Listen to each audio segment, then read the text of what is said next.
datos, datos y más datos.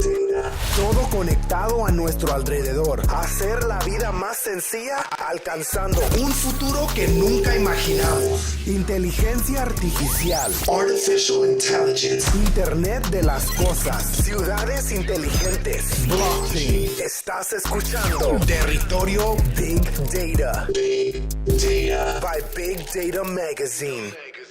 Bienvenidos a una nueva edición de Territorio Big Data, la iniciativa de Big Data Magazine, para que además de leernos podamos escucharnos. En esta ocasión nos acompaña Enrique Fernández, director de Data y Business Intelligence en Just Eat. Bienvenido, Enrique. Muchas gracias. Bueno, cuéntanos cómo es un día en la vida del responsable de datos de Just Eat. Pues un día en mi vida o en nuestra vida es súper dinámico, porque una de las grandes ventajas y problemas del data que está en el día a día de todas las personas dentro de la organización y más allá de la organización, de los restaurantes y de los clientes. Es decir, que hay una gran responsabilidad encima. Llevas ya 4 años en Just Eat. ¿Cómo está siendo la experiencia?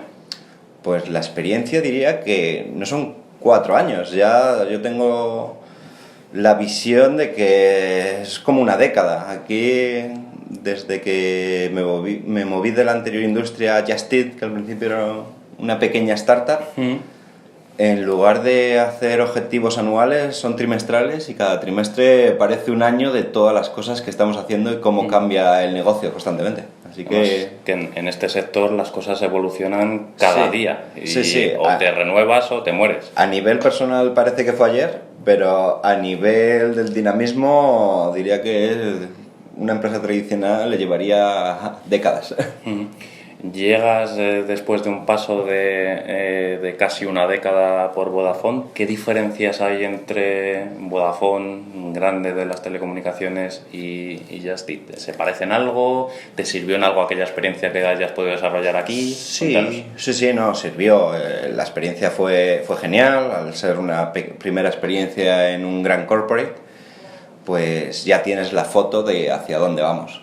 Es decir, en Vodafone, lo que es más a nivel de procesos, organización de proyectos, cómo trabajar la forma colaborativa cuando te haces mayor, es un gran aprendizaje cuando llegas a un Just Eat, que al principio pues es una gran diversión, como te he dicho, siendo 20 en una sala, todo es muy fácil, se colabora muy bien, pero todo eso ha traído ese aprendizaje del pasado a cómo crecer responsablemente y crecer manteniendo esa calidad cuando ya no puedes verte todos dentro de 5 metros cuadrados. Y siguiendo en cómo han cambiado las cosas, ¿cómo ha cambiado en estos años el trato que se le da a los datos? Antes se les despreciaba más, ahora son prioritarios. ¿Cómo ha cambiado?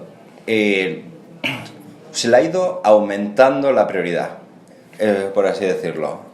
Nunca ha sido despreciado el dato en Just Eat. Desde el momento cero que me incorporé, Just Eat ha tenido un gran foco y cada vez que íbamos levantando una capa se descubría que cuánto valor tiene el dato, por tanto se le da más valor, y ahora uno de los 5 pilares de Just Eat dentro de su estrategia a 3 años es Data. Es decir, el pilar de Data es algo separado y pilar único donde se le da toda la importancia.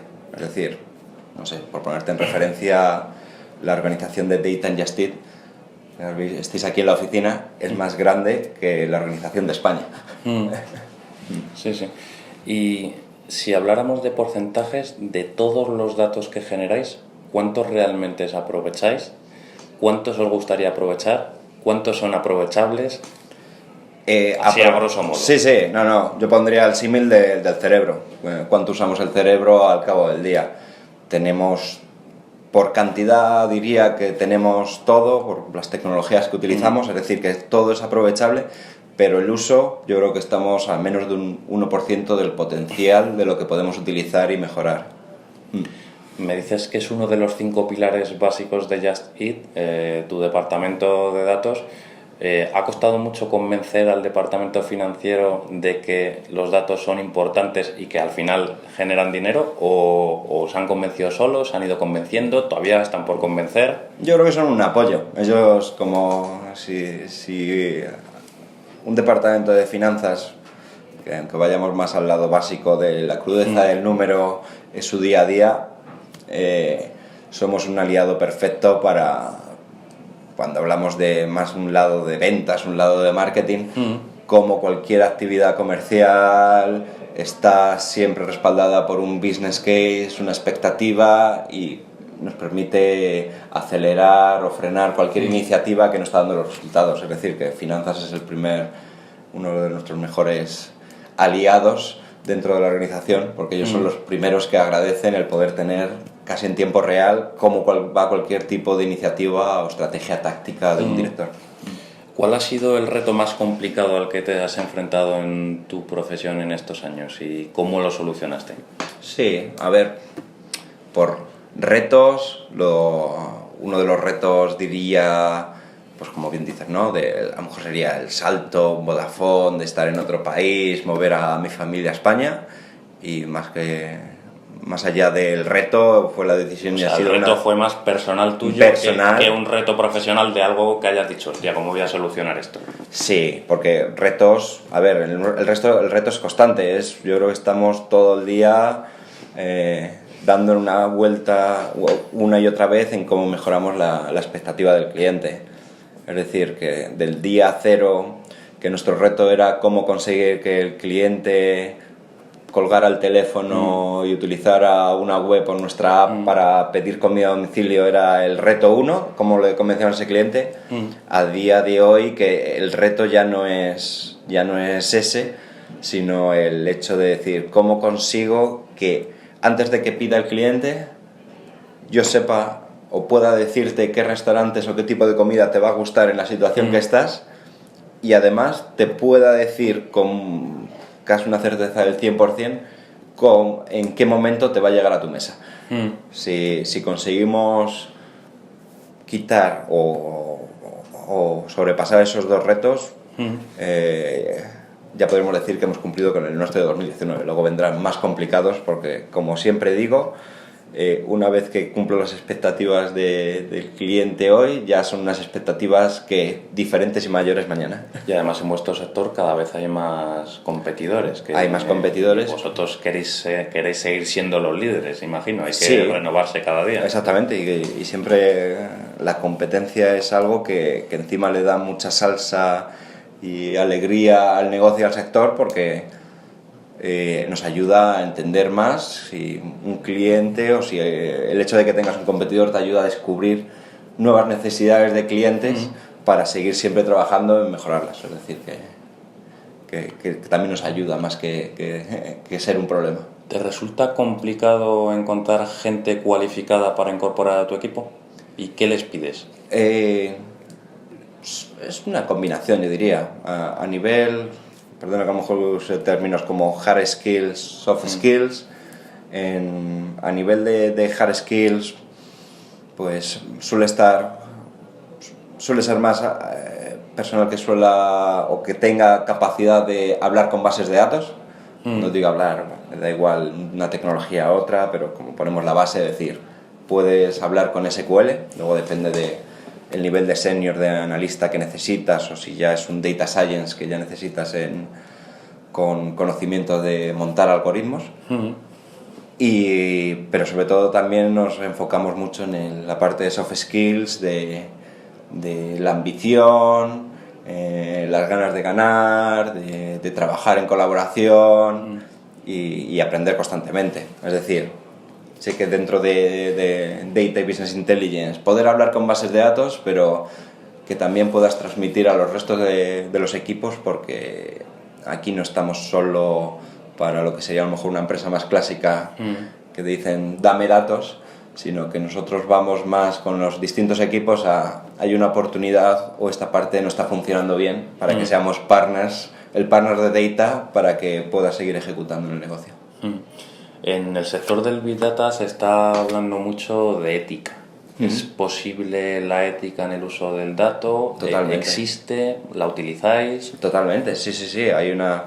Y es uno de los valores que queremos potenciar y les damos visibilidad a los clientes, de que invertimos tecnología y equipos detrás de data governance, para que la información personal de cada usuario es personal e intransferible. Es decir, no la compartimos ni hacia afuera y la protegemos para que no haya ningún ataque, e internamente. Es decir, tengo muchos conflictos o retos internos de necesito esta información del cliente, pero si no hay una relación por la que ha dado la aprobación el cliente, nadie internamente de la empresa puede acceder a una información personal. Es decir, en eso somos muy, muy estrictos, y es un valor que le da al cliente, de que puede utilizar nuestra plataforma con total seguridad de que solo él va a estar compartiendo lo justo y necesario para que sea para el pedido o para ayudarle a solucionar un problema. ¿Y la democratización del dato es necesaria? Porque me he encontrado con CDOs que dicen no es necesaria, porque los datos los tengo que manejar yo y a la gente darle lo que necesite saber.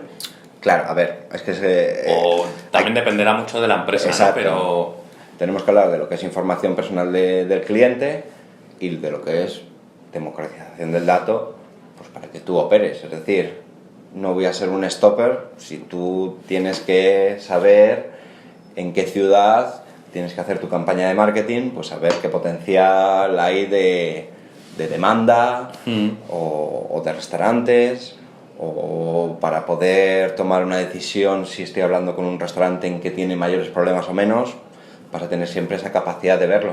Lo que no vas a tener capacidad es por qué voy a necesitar un email o una dirección personal si no es algo relativo a mi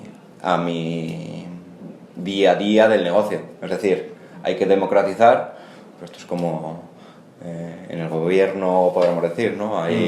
No es tema de secreto de Estado, pero hay información personal que hay que pedirlo y hay que seguir un proceso burocrático que incluso pasaría al cliente por medio de decir, necesitamos tu información para hacer esto. Con la importancia que se está dando a los datos, ¿crees que llegará el momento en el que se pague a las personas por poder utilizar sus datos?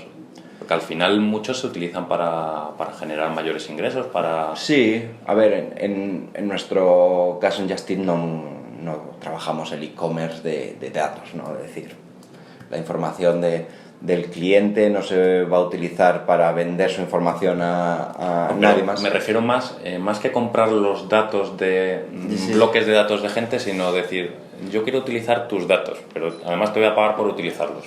Sí, pero a nivel personal, lo que digo, nunca no queremos ni meternos ahí ni salir en ese punto. Es decir, siempre agregamos la información a nivel que es utilizamos mucho la información pues para ayudar a nuestros partners, como son los restaurantes, de aquí o en este barrio cerca de Condesa Venadito que estamos, hay una alta demanda de tailandés y no hay restaurantes tailandeses. Sí. Pero no estoy diciendo tú, Enrique está buscando esta información, nunca llegaríamos a ese punto, sino que buscamos para que luego encima este grupo de clientes se puedan alimentar utilizando de esta información para que se abra un nuevo tipo de cocina que les interesaría. ¿Qué significa para ti Business Intelligence? ¿Y para qué se utiliza en Just Eat? Pues se utiliza para todo, podríamos decir. Es decir, ser, como he dicho antes, tu partner del día a día para la toma de decisiones. Desde el lado más operativo, que sea en nuestro call center para las soluciones en real time, utilizan datos y datos para la toma de decisiones. Es decir, que más allá de ser descriptivos, mostrando la información, somos prescriptivos en poder ayudar en la toma de decisión, ya sea con tipos de scorecards y demás, para ayudar a que seas más certero a nivel de decisión. Y como he dicho, pues desde nuestra gente que está en la calle visitando los restaurantes, pues todos van con su tableta y con su herramienta de data para prepararse esa reunión conocer en detalle cómo le puede ayudar al partner, para que no sea más allá de tomar un café, pues como cuando un cliente nos llama, pues entender por qué ha podido venir el problema de retraso y demás, al que está tomando decisiones, como he dicho antes, pues una campaña de marketing o una estrategia comercial. Todo va respaldado por data y un business case. No hay... no se utilizan las tripas para tomar una decisión y ver qué pasa. Que no se deja lugar a la improvisación. A la experimentación, diría. No sé, improvisar sí, la creatividad se potencia. Y igual en nuestro departamento tenemos un área que potenciamos la experimentación y el A/B test, y constantemente las ideas se llevan al mercado, pero de una forma controlada, es decir, con la capilaridad de Just Eat en España en más de 600 ciudades, estamos constantemente probando en núcleos de población cosas nuevas para lo que funciona, exportarlo a nivel nacional, es decir, la cultura del A/B test. Y ya por terminar, ¿cuál es el siguiente objetivo por conseguir en Just Eat? Bueno, en definitiva, ¿en qué estáis trabajando? ¿Con qué nos vamos a encontrar? Que se pueda adelantar. Sí, se puede decir. El mes que viene, que es a nivel de Keynote, empezamos con el rollout del nuevo algoritmo de personalización, que va a conseguir, como he dicho antes, el listado que tienes de restaurantes no va a ser solo por tema de ratings y reviews, sino que vas a tener una recomendación ad hoc de según tus gustos y tus anteriores pedidos, y no solo por tipo de restaurante, sino por el tipo de comida, ya sea porque te gusta, como a mí, las alitas de pollo picantes, donde puedes encontrar este tipo de alitas picantes que no has probado de este restaurante que está un poquito más cerca, a ver qué te parece, pero simplemente ayudar al cliente a descubrir, porque al fin y al cabo estamos en un mundo muy foodie y más allá del rating, el conseguir no solo el nombre del restaurante, si este tipo de comida te ha gustado, ¿qué otros tipos podría descubrir, ¿no? Te sorprenderías. Pues nada, muchas gracias, Enrique, por acompañarnos durante este tiempo de podcast. Espero que hayas estado cómodo. Sí, yo muy cómodo y espero que sea muy interesante, y cualquier pregunta... Y además nos volveremos a ver el 12 de junio en el Datacia Congress, el evento que hemos organizado. Donde... Estoy deseando que llegue la fecha, y va a ser muy divertido, y va a ser trepidante. Pues nada, gracias, Enrique, y a vosotros también gracias por escucharnos. Os emplazamos al próximo podcast, ya que nos sigáis leyendo cada día en bigdatamagazine.es. Datos y más datos. Todo conectado a nuestro alrededor. Hacer la vida más sencilla, alcanzando un futuro que nunca imaginamos. Inteligencia artificial. Artificial Intelligence. Internet de las cosas. Ciudades inteligentes. Blockchain. Estás escuchando Territorio Big Data. Big Data. By Big Data Magazine.